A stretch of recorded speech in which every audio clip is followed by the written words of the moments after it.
Well, hello and welcome. My name is Aaron Johnson. I'm the CEO of Work Truck Solutions. I want to thank you all for joining us over this two-day event. I sure hope you have all enjoyed it as much as I have. I'm grateful for all the speakers and panel participants who have really shared so generously with their expertise. And we have more of those today. We're going to introduce and meet Michael and Kevin, Nicolle and Chris. This is our second to last session of the conference.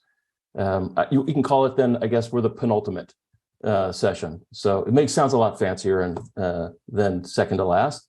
But right after this, Steve Greenfield will close us out. He'll be our final presenter as he explores the opportunities for innovation moving forward. But I'm really looking forward to this session as we get started. Again, we have an exceptional panel, a variety of different types of organizations that are represented as we discuss the evolution that's now occurring in the commercial mobile ownership structure. Now, we've heard about a lot of different factors over the last couple of days, some of which we've been familiar with, some of which have been new to us that are affecting the commercial vehicle industry overall. And we've looked at it from lots of different perspectives. We've heard from upfitters, we've heard from OEMs, we've heard from dealers, and now in this session, we get to think about it from the perspective of the buyers. After all, these are our end customers of all the effort and time and work that we all put in. These are the individuals that then get the value out of the product that we ultimately deliver. And these are the folks that are building our infrastructure. These are delivering things to our doorstep. These are the individuals that really keep so much of our economy moving forward. So to think about it from their perspective will help kind of ground us as we make decisions across all of the different areas that we've been exploring over these last couple of days. So I'm excited about it. I'm looking forward to it. As I mentioned, our panelists, they'll introduce themselves in just a minute, but just briefly, who we have with us today is we have Chris Pagano. Chris is the Vice President and General Manager of Structured Finance at Mitsubishi HC Capital. We also have Kevin Quinn. Kevin's the Vice President and Chief Operating Officer for Small Business Solutions at Holman. And then we have Nicolle Flaten, and Nicolle is in the dealer environment. She's the Director of Commercial Finance at Sheehy Ford out of Springfield, Virginia. And then we have Michael Hong, and Michael is the CEO and President of Taycor Financial. So for each panelist, if you could just take a minute, introduce yourself, introduce your company, the perspective that you bring as it relates especially to engagements directly with buyers. And then in general, what types of things have you started seeing in terms of transition, evolution, changes in buyer interest in different types of ownership models, or the questions you're getting from them? So Kevin, let's start with you, just from the perspective of fleet and those types of solutions that you're involved with. For sure. So thanks for having me. Great to be here. As Aaron said, my name is Kevin Quinn. I work for Holman on the small business solution side. Holman is an organization that's been around for almost 100 years, 1924, in the retail space, and got into the fleet management space in 1948, so a number of decades ago. The organization as a whole, really over the course of that 100 years has grown. We run a parts company, an upfitting division of our company, as well as insurance and then the fleet management and retail side, and still in existence today. On the small business solution side, our focus is really that, just small businesses and fleet management and fleet leasing for small businesses, which was a segment that we recently got into, historically more the larger fleets with the more complex upfit, but seeing that there was absolutely a need in this space for small businesses to manage their fleet, to acquire vehicle, and to offer a finance structure to them. We started getting into that with the small business solutions. And what we're seeing, Aaron, a couple of different things, which I'm sure we'll talk about today. One, specifically the small business, how can we help them, especially in the current environment that we've been in the last couple of years, and we'll probably be in for a little bit longer, acquire vehicles and different methodologies to help them find vehicles or manage their fleet differently in this environment, as well as some of the longer term conversations around a different type of fleet, specifically the EV side, are really what we're seeing. So I know we'll talk about those things today, but again, pleasure to be here, and I'm happy to be part of this panel. Well, thanks, Kevin. I appreciate that. Chris, why don't you introduce yourself? And again, if there's kind of general areas that you're starting to see evolution or transition from a buyer perspective. Okay, well, thanks, Aaron. Good to be here. My name is Chris Pagano, and I lead the structured finance business at Mitsubishi HC Capital. Folks may know us as Hitachi Capital America. That was a business that we ran for about 35 years. And a couple of years ago, we merged with some Mitsubishi entities and changed our name to Mitsubishi HC Capital. But we have a very long history of working with commercial transportation dealers and their customers to provide financing solutions. Everything from the floor plan financing that they need on the way through, and then the longer term financing that customers require. So, we're seeing a lot of things. I mean, obviously, over the last couple of years, there's been inventory issues that everybody's dealing with, and we're working with all of our customers in that regard. But at the same time, everybody's starting to think about alternative fuel options and evaluate EV and EV charging and autonomous vehicles. And we're really investing from a company standpoint in being ready to support those changes as they happen. So it's good to be here. Great. Thanks, Chris. I appreciate it. And look forward to hearing more on those topics that you just mentioned. Michael, how about from your perspective with Taycor? Sure.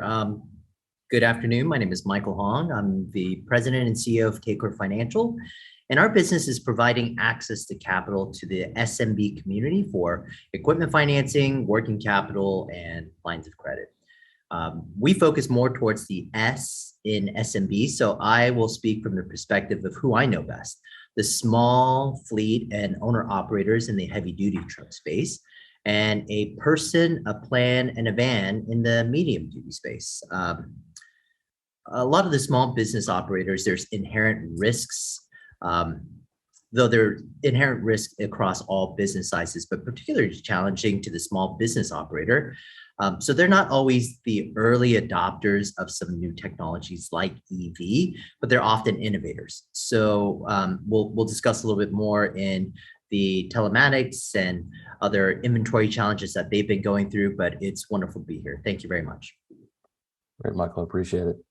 And Nicolle, probably the person closest to engagement with the buyers on a daily basis. In fact, I'll just share that when we spoke earlier this week, Nicolle was unable to be on video because she was on the phone as she was going to see buyers. And so greatly appreciate you being here and your perspective. So maybe just share a little bit, again, in a way of introduction and what you're seeing in general.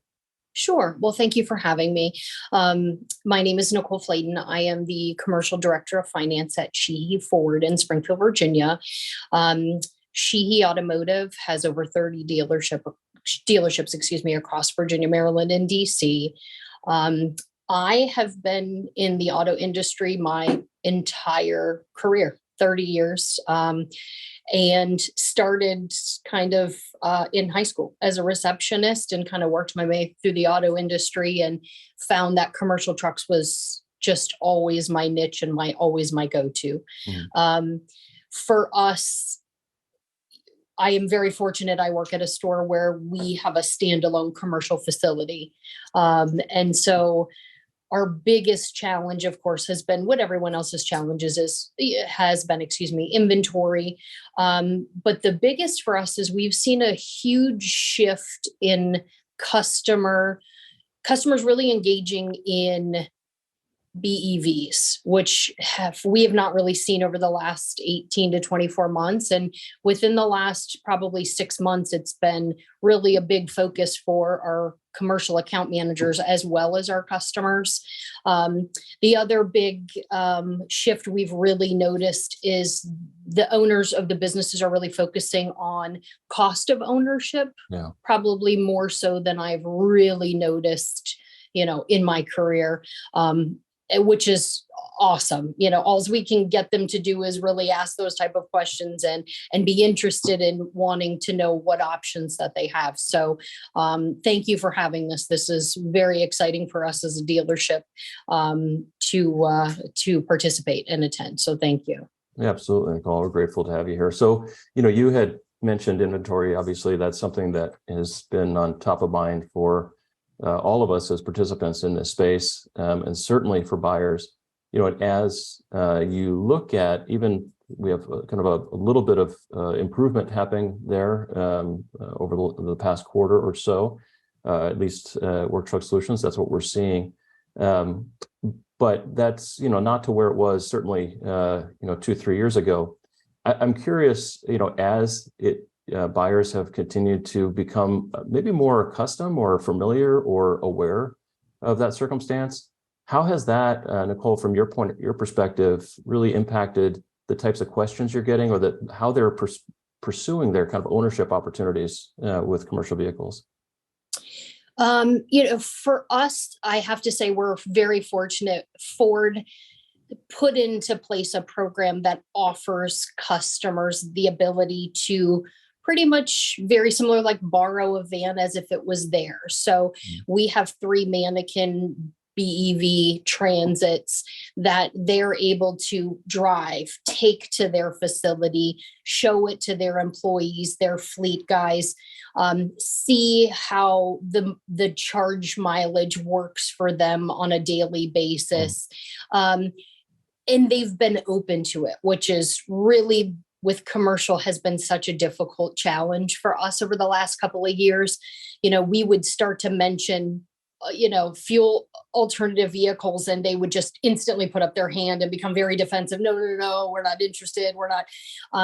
But now we're getting those questions when they're coming in saying, look, I've owned a Transit or I've had an Econoline, but, we've heard a lot lately about these, electric vehicles. I guess, can you answer some of those questions? Tell us what's available. And so it's really getting that discussion going, which hasn't ever taken place.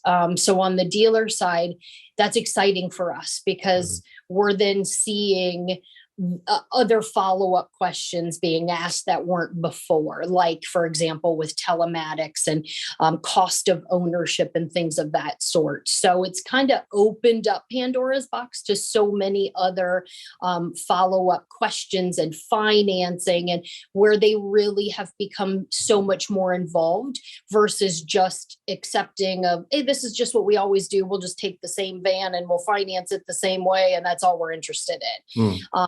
So that has been a huge advantage for us as a dealer. As obviously the emphasis was with new inventory kind of being what it's been, are you seeing openness or transition to buyers that had typically been only interested in new to used, or to kind of other sources? Absolutely. And I think more than anything, it's been so hard for us to be able to order inventory. Most of our accounts tend to buy the same vehicles over and over again. They replace the same vehicles. Well, when those vehicles are no longer available to purchase, they have to look at alternate vehicles, going to used, to BEVs and things of that sorts. So it will be very challenging for us as a dealer to be able to reorder inventory for clients that have always just driven the same exact vehicles, because now, oh, well, we always buy diesel and now we have gas because we didn't have a choice, or we never buy used. We always go with new. The other thing too, we've noticed is a lot of clients have been keeping some of their older inventory and trying to extend the life until vehicles are available. So I think they're trying to get creative on their end as well. And also flipping a lot of their vehicles, realizing that they're just not utilizing them, and realizing, this is a great time to go ahead and get rid of some of that older inventory that they just aren't using, that's just sitting there. Well, that's great. Thank you, Nicolle. Kevin, from your perspective, when you think about the overall impact of inventory over the past couple of years, how have you seen those ownership decisions transition anyway? Yeah, very, very similar to what Nicolle had said. I think there's a lot more openness of the buyer at this point, right? Availability of a vehicle is the biggest priority. So we've seen the utilization piece as well. Can we sell some inventory that we might not be using as much and leverage any equity they might have in that to absorb some of the additional costs that they're seeing in new vehicles. We've seen the used vehicle piece of it. One thing that we've helped a lot of customers with is understanding that the decision to keep a vehicle longer, right? There's certainly you're saving on maybe a new vehicle that costs a lot more, but what is the cost of keeping that vehicle with maintenance costs, employee morale, safety features on new vehicles that you might not have. So helping our customers identify when is truly the right time to do it, and also leveraging that used market, right? Because we can taking a full look at that total cost of ownership. Used vehicles have never been at a higher value over the last year. So can they get more for that vehicle? What is the used vehicle costing them to run? In some cases, those costs outweigh the additional cost of a new vehicle, and it's still the right decision financially to go with a new vehicle. Some other things we're seeing is Nicolle mentioned gas versus diesel. We're also seeing based on OEM, right? Historically, I drove a specific OEM, but I'm open to a different OEM because of availability, and then the way they buy the vehicle, whether they can partner with somebody that has a pool of vehicles, they're used to buying off of a dealer lot, they're planning a little bit better because of the lead time on new vehicles. So some things, some behaviors that we haven't seen in the past, specifically from smaller businesses that may have historically run a vehicle into the ground, gone to the dealer and bought a new one to replace it. Seeing more of a replacement cycle and an analysis on when to replace a vehicle. Those are good words, Kevin. Thanks. And Michael, from Taycor's perspective, you think about the transition that has occurred kind of on the inventory in terms of both volume of available vehicles, but also the focus on use has just been described. What are you seeing in that regard in terms of interaction with Taycor services? Well, from the use percentage, I would say it has nearly doubled because new vehicles are just simply not available, whether it be vehicles or trailers or equipment in general.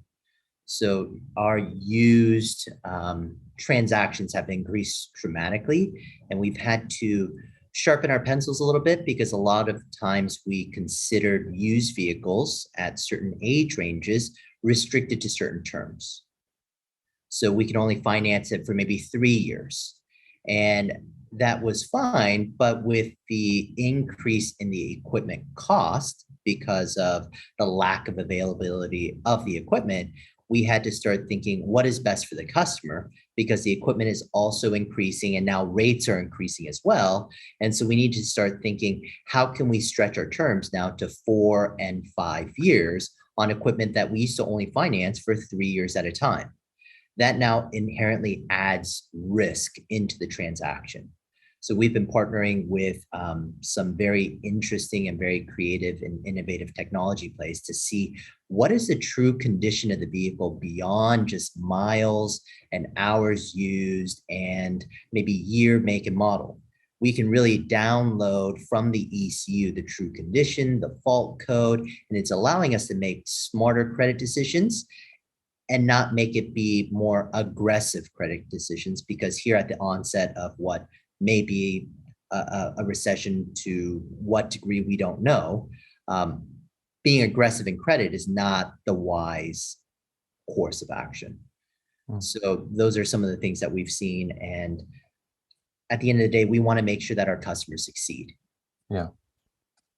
Yeah. And Chris, from the perspective at Mitsubishi HC Capital, are you seeing similar things? Are you is there a transition in terms of the view of the types of and ages of vehicles? Yeah, the last couple of years have made everybody a lot more flexible in their vehicle choices, right? The ability to be happy with used if it was available, and if it were to be new, maybe a different type of vehicle than they've had in the past is perfectly acceptable. People have learned to wait and learn to be flexible in all those circumstances. And it hasn't really affected the financing much. By the time the vehicle is delivered and ready to go, we're still seeing a lot of demand for customers to finance those vehicles. over terms up to 6 years in length. And so that part of the market has remained the same. But, it has definitely changed the buying habits, right? Because even for a dealer to place an order with the manufacturer, there's a lot more rigidity to that process, and that they often have to have a customer that's going to get that vehicle when it's ready. And that's a lot different than having a whole bunch of vehicles on the floor waiting to be sold. And so we're seeing in our wholesale finance business, where we are financing the floor plan, just significantly faster inventory turn times than we ever saw before. Yeah, at Work Truck Solutions, we certainly view the notion of engaging with buyers outside of a specific piece of inventory as critical going forward. And so the idea that is there a way to give buyers the information that they need so that they can plan their acquisitions and make the inquiries outside of, again, being able to look at things on a lot. And so, Nicolle, I'm curious, as you've kind of now in that world and having people kind of come to the lot, and how are you engaging with them in terms of the notion of ordering versus kind of picking? Sure. So when inventory shortages had started, we were very fortunate. We kind of put together as a team how we were going to handle that process. Most commercial clients, they have an idea towards the end of the year how many units they're going to be purchasing and how many they need for the following year. So what it really forced us to do is to reach out to every one of our accounts and say, this is what we're seeing. There is no stock inventory. You will have to order, unfortunately. And what we had a lot of them do, if they said, well, we think we're going to need two, we would say, there's no obligation for them to buy. So, your needs might change. You may pick up another contract. You may hire 2 more employees. And so they would usually order a few extra. And for the most part, most of them took every vehicle that they ordered, and what they didn't take, we were using as inventory for a customer walking in to purchase. So for us, it definitely helped with a lot of those issues, that we had some residual inventory coming in because customers weren't taking all of the vehicles that they needed. So that certainly helped on that end.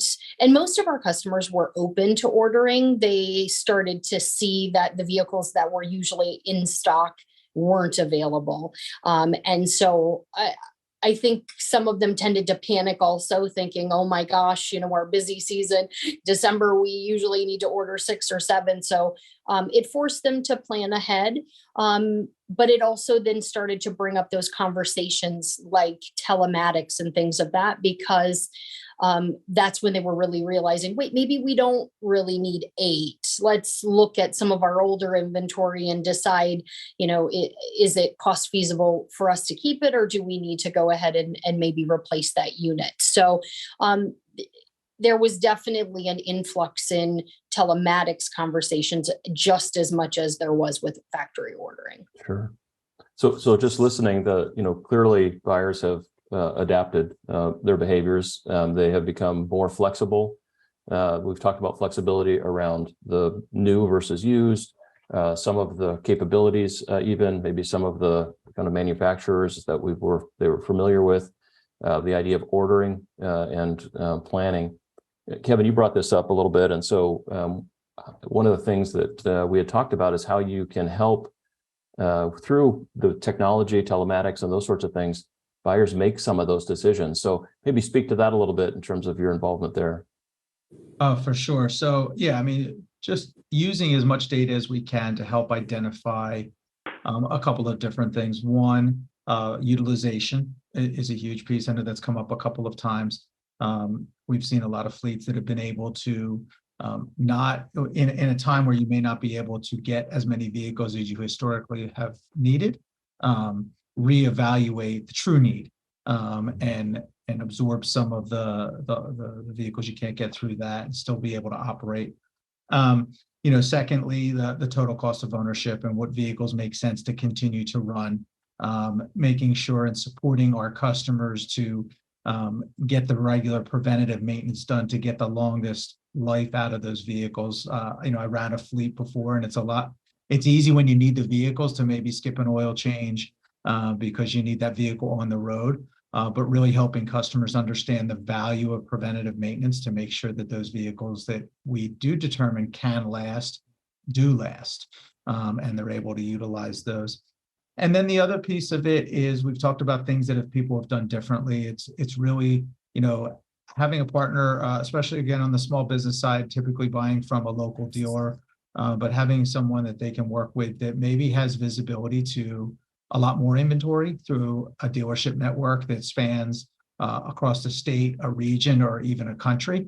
And we have seen customers that although their local dealership may not have vehicles on the ground, are there dealers out there in other areas that we can partner with driveway companies to get vehicles delivered to customers? Just another way to look at a different way to order vehicles in the current.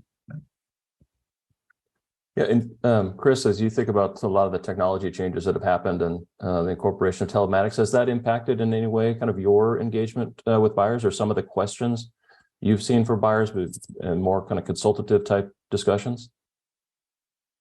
Well, we've definitely seen them have an increased adoption of telematics and using it for all the reasons that Kevin just mentioned. I think what we've seen is they now see the value of telematics in terms of tracking the assets and maximizing the use and monitoring performance and fuel efficiency and things of that nature.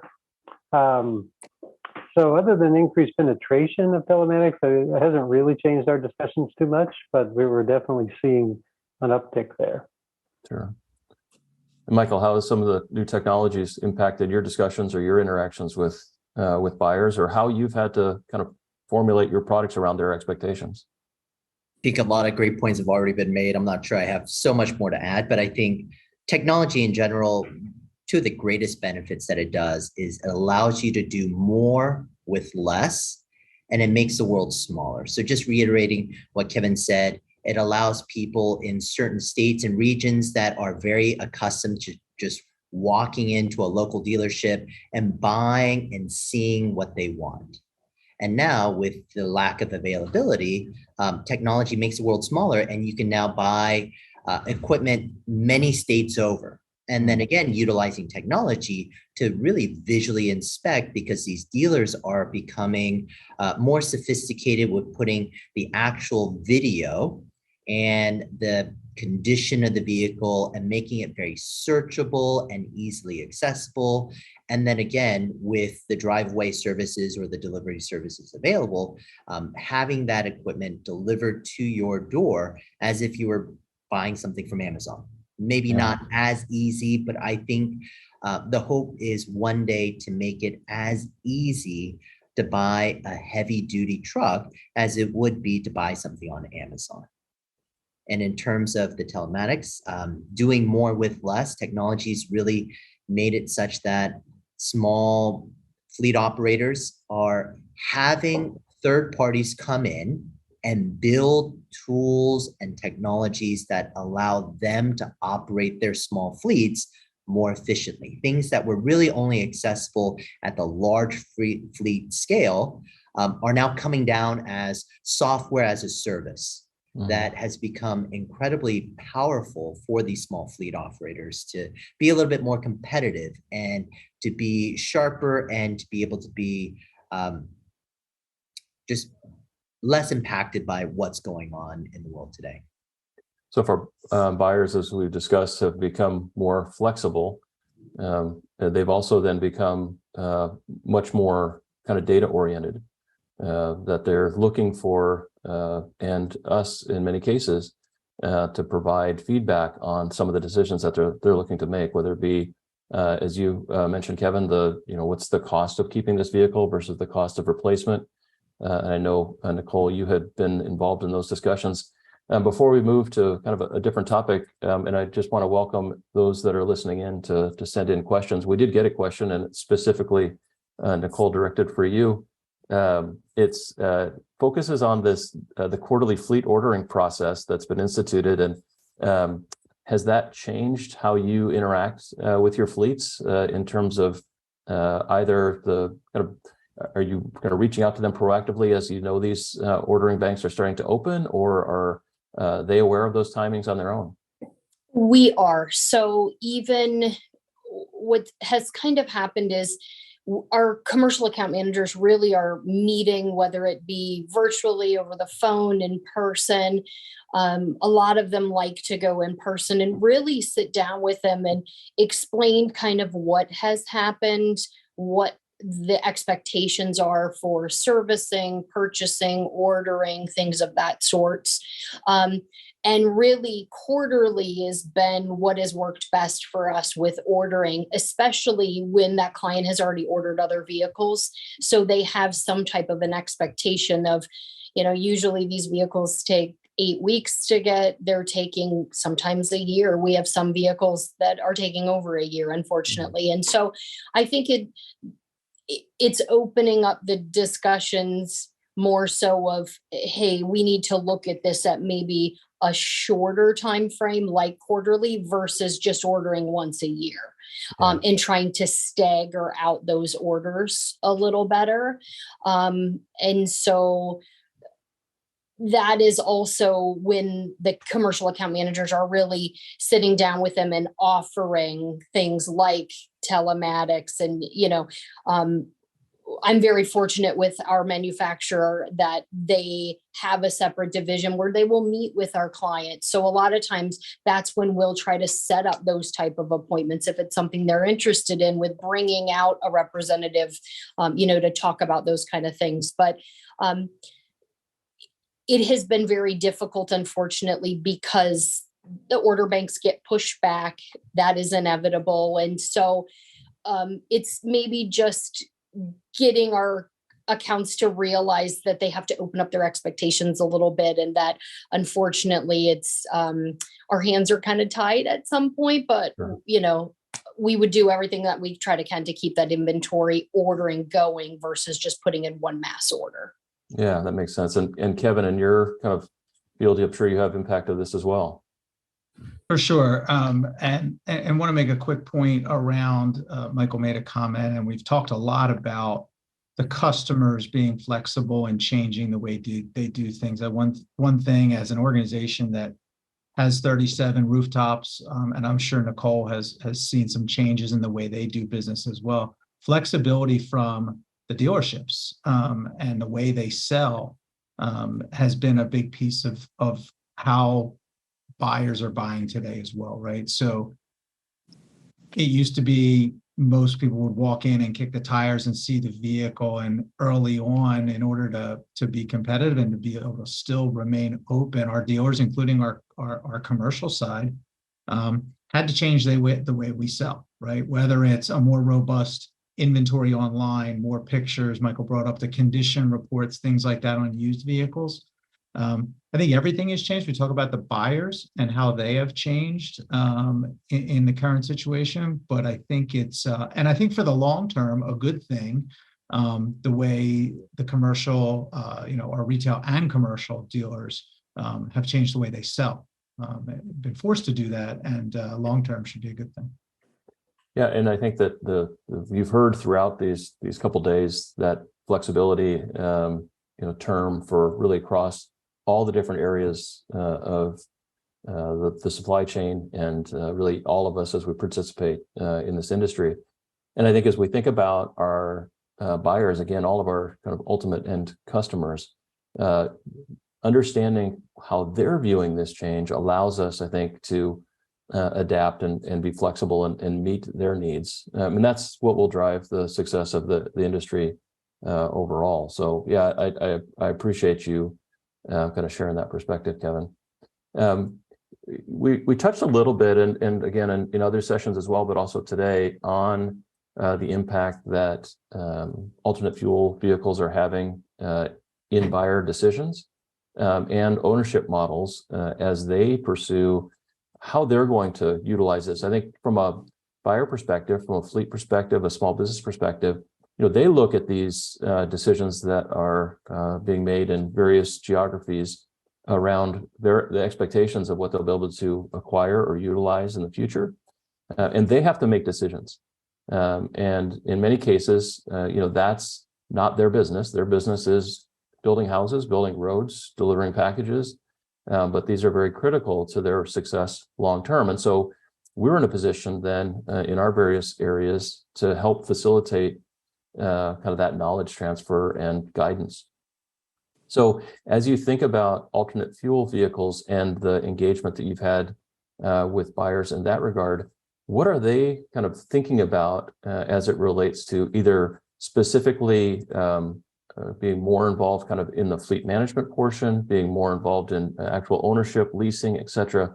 I'll start again with you, Nicolle, just as you're interacting on this topic. One of the things that you had mentioned is where your operation has an impact on how your potential buyers view EVs just because of their daily route run and what your average amount of distance that they need to travel and those sorts of things. So what's your interaction been like in that regard, and how do you see this kind of unfolding? So a lot of our smaller businesses that own 5 or less units that do more local driving, the BEVs have definitely been a good conversation for them.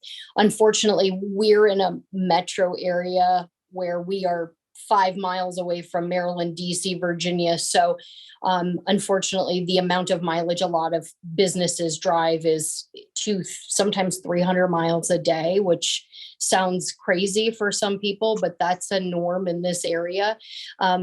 So not only just with the battery life for driving on a daily basis, they're really starting to think about overall ownership. How much downtime will my employees have that through the day if it needs to be charged? Cost of putting in charging stations. If their employees take vehicles home, how does that work? Who's paying to charge those type of vehicles? So it's a lot of questions that a business owner would ask that maybe not necessarily the dealership thinks about those type of items. Yeah. So that has been obviously a big concern. And so the benefit for us having these mannequin vehicles allows that business really to do that. Take it for the day, drive it, see what it does. If you have a normal route, does this work for your type of driving? Taking into account the bumper to bumper traffic, unfortunately, that we deal with in our metro area. So it does help before they're making such a large purchase or make that decision to start converting from gas to BEVs. So that helps. The area that we're in, obviously, we have a ton of charging stations, but maybe some of the rural dealerships that just don't have capability or access to, those are big questions with having to, where are these charging stations going to be? Will my employees have access to them? What is that cost? And so surprisingly, the BEVs and the telematics have really gone hand in hand just for those reasons, because what they're looking at is if those items are going to cost them more, but in reality, they're saving by converting to the BEV for other expenses. That is where that discussion has really brought up that could be a fair option for them. Sure. And Chris, on your side, do they have, now you have the vehicle, you have these other types of things that Nicolle just mentioned in terms of charging capabilities and those sorts of things. Are you seeing that kind of come into play in terms of as they look at financing options? Yeah, we really are. And I would say every situation seems to be different, right? Because every user has different needs and different situations with their fleet routes and maybe the density of their local area. So, but as we have discussions with folks, they're definitely interested in it. They're thinking about pilots. Maybe they've deployed a few pilots to start using it and seeing how to integrate it into their business. Some of these firms have large goals around ESG and sustainable development, and so that's driving some of the activity. For some, it's the long-term vision and improved operations and cost of ownership and all of the great things that come with EV. But I think the business model, both on the selling and the buying side, is still to be determined, right? Because as a dealer, if you're selling an EV vehicle, you need the capability to charge it for sure, right? So you need to make some decisions. And then you need to decide if you're selling the vehicle by itself, the vehicle with the charging. If so, how does the financing of that whole package work? Some folks need to decide if they need to justify a charging depot of some sort nearby, maybe a consolidated charging area for their fleet. So we've had all sorts of discussions with customers along those lines. Mm-hmm. And when you have these discussions, are you sensing that they're in many cases kind of urgent on this topic? Are they exploring? I think it's more exploring. There's a lot of exploring going on. There has been for the last few years, and I think there will continue to be. But there is genuine interest, right? And we are seeing some deployments, and so that's encouraging. Mm-hmm. And Michael, how has the EV discussion overall and some of the, again, pushing from kind of various kind of regulatory components and things like that affected Taycor's interaction? And what are you seeing from kind of buyer requests and engagements? Well, the consumer space is always ahead. There's just more of a population of decision makers and purchasers in the consumer space than in the commercial. And so in the consumer space, you could see that even there, adoption was very slow, and then the acceleration of adoption sped up very quickly. Then these large fleet operators that are maybe managing a fleet of 50 to 100 vehicles, they're going to be more of a pilot program and explore a little bit further because they can adjust and adopt and take 5 vehicles or 1 vehicle and test it out. But for our customer base, we're talking about people that operate fleets of 3 to 5. Would you be willing to replace 30% of your fleet with an alternative fuel vehicle? And in those decision making, they're cautiously optimistic because they could see the potential for cost savings, for efficiency gains, for the ability to do maybe slightly different route setting, but still find a way to make that work for their business. But they're not going to be the first movers. So they're going to be in the wait and see. But we have seen some innovators in smaller fleet operators that are in certain industry segments where this was very immediately impactful and they were first movers. Maybe someone that does short-term delivery for very important items. And in those areas, it's on call, on duty, and having these electric vehicles allowed them to be a single driver in the carpool lane.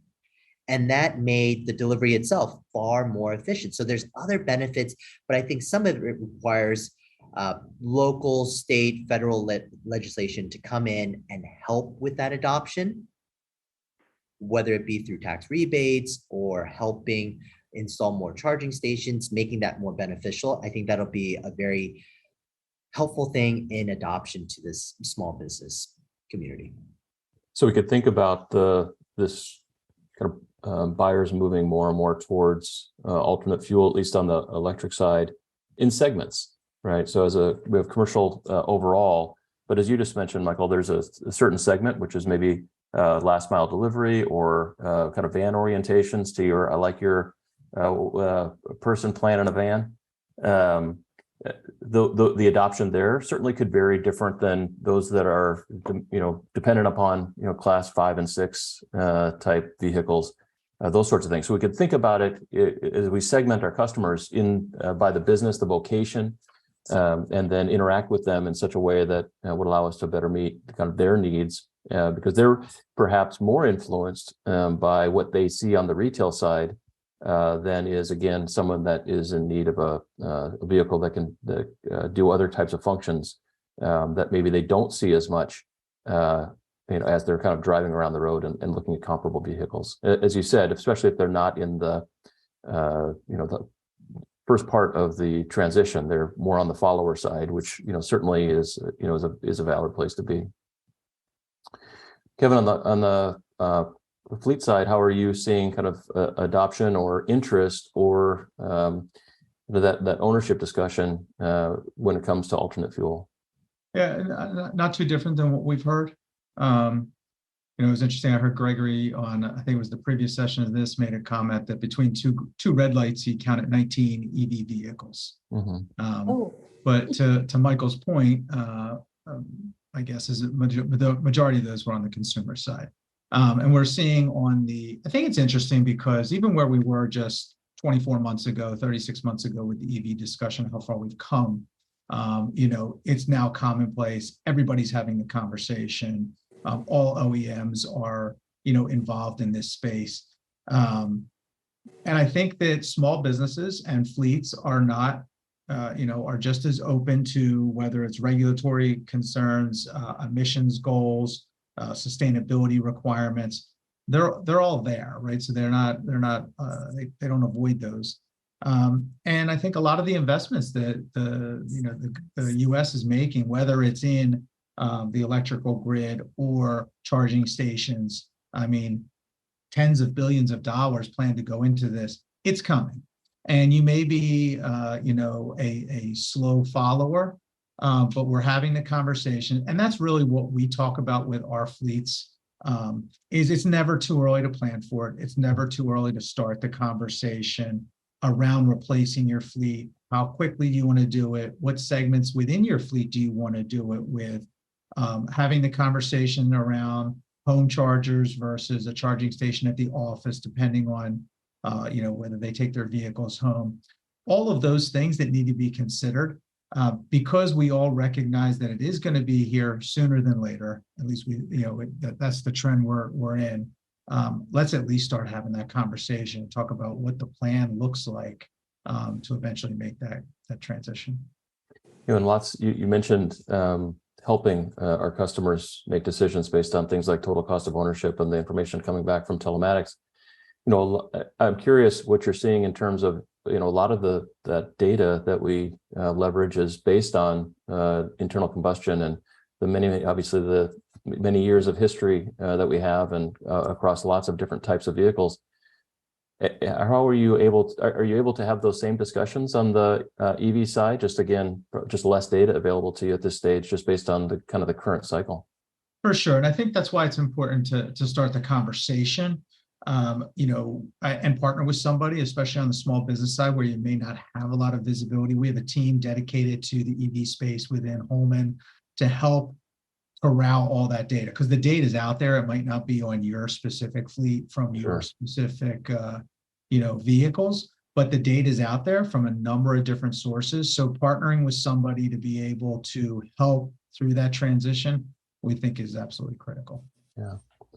And Chris, on in your business, when you think about things like residual value or kind of what to expect at end of life and those sorts of things, how is that different for you when you have these discussions on alternative fuels versus what you've been doing for many years?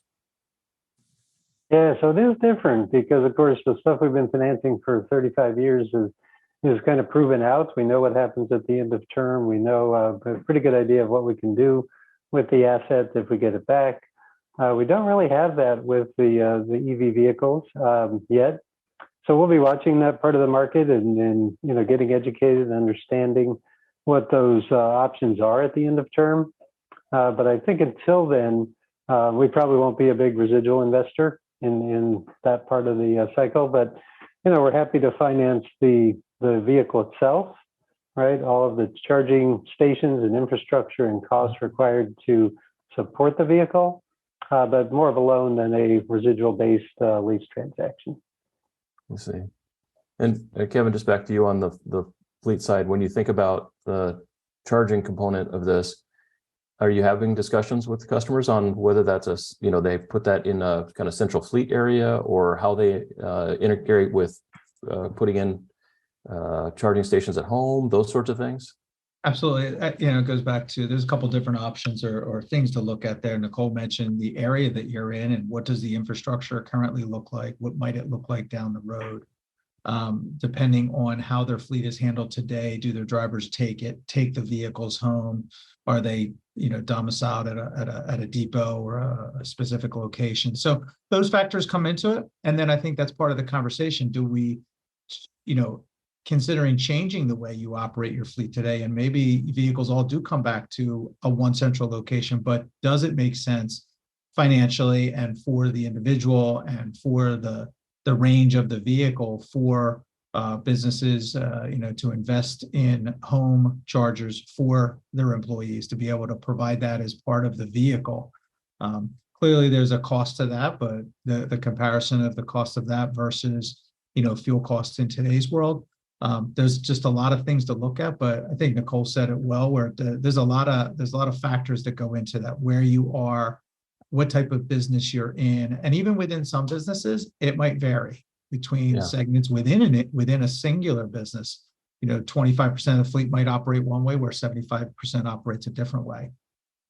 Yeah, and you may have within given organization places where you can't necessarily make one specific decision that covers all employees. If I live in an apartment, for example, charging there would be a little bit more challenging, and so then I need to factor in things like, well, I used to be able to leave straight from my place of residence to go to work. Now I need to go to a central location, and how do I figure that out in terms of time and those sorts of things? So I think it can get fairly complicated fairly quickly in some of those discussions. So I think that's when we talk about kind of our role in this overall kind of transition. Those are the things I think we can help kind of bring to the table from your various organizations, as to have those discussions. I did get another question that's I think is a good one from those listening, and I'll get this one to you, Nicolle, and see what you think. So the question is regarding adoption, as we're talking about. Are you finding fleets getting drug into the EV arena, or are they going there proactively? So even, I would say 12 months ago versus today, the clients are definitely, their guards are down and they're starting to ask those questions. I have an indoor showroom at my facility. So we have a BEV parked right in the showroom next to a regular gas transit. So they can at least see. We're excited because they are asking questions. And that's, before it was I don't care, I'm not interested, don't ask me, I don't want it, no. Where they, I think, thought the dealers were just going to push them into it. For us, our guys are just giving them a little bit of information, and at least we're asking the right questions. How many miles are your drivers, driving on an average day? Do your employees take their vehicles home? Do you have a lot that everything gets parked at? So those are questions that my commercial account managers are having to ask as well. So it gives them a segue into introducing the BEV. But we've just noticed that the clients are definitely less aggressive to a instant no and don't even mention it, or I'm going to leave type of a situation. We also do find we do a lot of out-of-state business all over. Alaska, California. I mean, we're on the East Coast. We do get a lot of customers from out of state.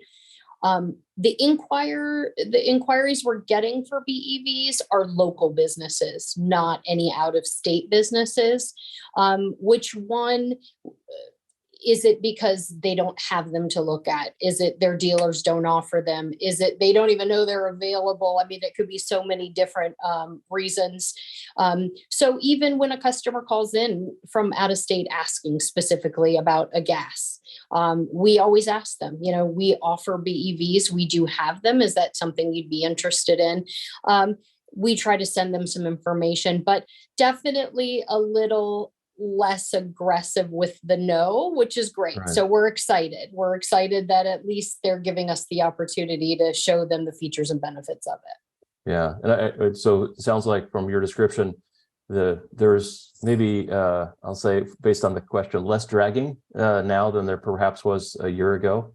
Absolutely. And, yeah. For Michael, Chris, Kevin, any difference there? Or do you see that same kind of transition where that maybe there's more proactive interest than perhaps prior? Yeah, I think I would agree. And I think a lot of that has to do with just the regularity that you're hearing about it and reading about it in whether it's, you know, online or in a business article, the popularity of the vehicles, they're seeing them on the road more. You know, I don't hate to say it this way, but facing the reality that it's ultimately coming. So it's, you know, they're learning more, they're seeing it more. So there's more openness to the conversation, and it might stop there. Just a conversation, but to Nicole's point, they're open to the conversation. Yeah, well, good. Well, we're approaching the end of our time. I just wanted to give you an opportunity. Any closing thoughts on this topic? So as you think about, again, the customers that we serve and the types of ownership models that they'll be moving towards, we've looked at the impact inventory is having on this, technology and telematics and alternate fuels. Any closing thoughts or that you would add to what we've described so far? I think the only thing I would say, Aaron, is, you know, it is become a dynamic, you know, space where historically it was more like, all right, let me go replace my vehicles when I need to. There's a lot going on, whether it is inventory, whether it is EVs, whether it is financing, and there's a lot of resources to help navigate through some of this new stuff, and it's moving super quick. Yeah. In a lot of these areas. So whether it's a fleet management company, whether it's a commercial dealer, whoever it might be, I would say that there's a lot out there to partner with somebody, especially on the small business side where your focus is really running your business. Find somebody that you can partner with that can help provide information, provide guidance, and help navigate some of these challenging waters we're facing. Great. Good words, Kevin. Well, again, I want to thank each one of you, Kevin, Nicole, Chris, Michael, grateful for your time and your expertise. And again, I think all of us have our work cut out for us as we look at how our customers are absorbing all this change and what their needs are and how we can best serve them. So again, thanks for your time and I appreciate it.